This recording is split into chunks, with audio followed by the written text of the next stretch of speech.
बिस्मिल्लाहिर्रहमानिर्रहीम। अस्सलामुअलैकुम। आज मैं आपके लिए मिल्क बटर कबाब की रेसिपी लेके आई हूँ। इसके लिए हमें जो चीज़ें चाहिए, 1.5 कप मैंने दूध लिया है। इसमें हम लेमन जूस डाल देंगे 3 चम्मच। इसको हम अच्छे से मिक्स कर लेंगे। मिक्स करने के बाद हम इसको 10 मिनट के लिए रेस्ट दे देंगे।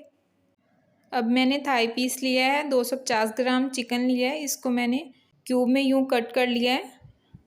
इसको मैंने यूँ लेयर्स में कट कर लिया है। एक थाइम लेंगे, अब इसकी कुट लगाएंगे जैसे हम अपने छोटे बहन भाइयों को लगाते हैं।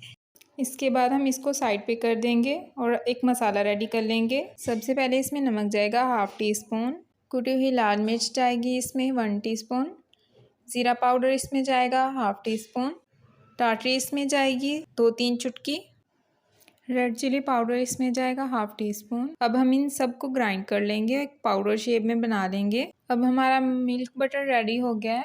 अब हम इसमें कुछ स्पाइसेस डाल देते हैं। 1 टीस्पून लाल मिर्च पाउडर, 1/2 टी स्पून ज़ीरा पाउडर, 1 टीस्पून ओरिगेनो, 1/2 टीस्पून काली मिर्च पाउडर, 1/2 टीस्पून नमक, 1/2 टीस्पून इसमें धनिया जाएगा, लहसुन और अदरक का पेस्ट जाएगा 1/2 टी स्पून। अब हम इसको मिक्स कर लेंगे और इसमें चिकन डाल देंगे। अब 4 घंटे के लिए इसको मैरिनेट होने के लिए रख देंगे फ्रिज में। कुछ बारबी स्टिक्स लेंगे, इसमें हम चिकन को कुक कर लेंगे। तमाम स्टिक्स में हम चिकन को लगा लेंगे अच्छे से।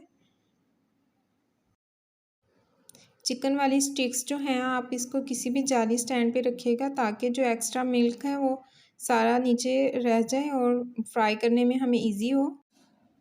2 से 3 चम्मच हम ऑयल के लेंगे, इसमें हम चिकन फ्राई कर लेंगे। अगर आपके पास नॉन स्टिक पैन है तो वो सबसे बेस्ट है।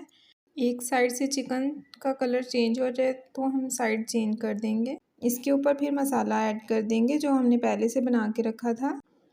अब हम इसकी साइड चेंज कर देंगे और 5 मिनट के लिए कवर करके पकाएंगे दोनों साइड्स में। जब चिकन गल जाए तो फिर हम इसको कलर दे देंगे अच्छा सा।